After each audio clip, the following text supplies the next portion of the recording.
ഹരേ കൃഷ്ണ. ഗോകർണ ചരിതമെന്ന മഹാഭാഗവത കഥ നമ്മളിവിടെ തുടരുകയാണ്.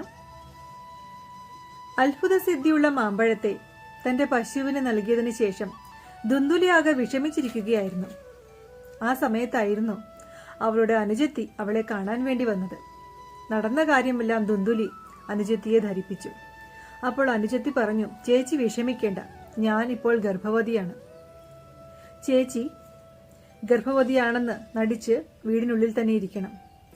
എനിക്ക് ജനിക്കുന്ന കുഞ്ഞിനെ ഞാൻ ചേച്ചിക്ക് നൽകാം.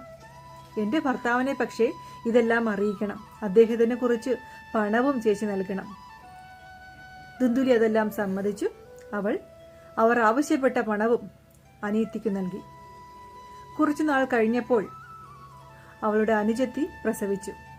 ഒരു ആൺകുഞ്ഞിനെയാണ് പ്രസവിച്ചത്. ആ കുഞ്ഞിനെ ആരും അറിയാതെ അനുജത്തിയുടെ ഭർത്താവ് ദുന്ദുലിയുടെ ഗൃഹത്തിലെത്തിച്ചു.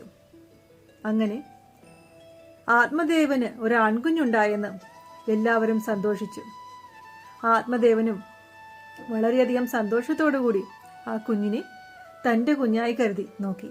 പിന്നീട് എന്ത് സംഭവിച്ചുവെന്ന് നമുക്ക് നാളെ കാണാം. അപ്പോൾ എല്ലാവർക്കും ഹരേ കൃഷ്ണ.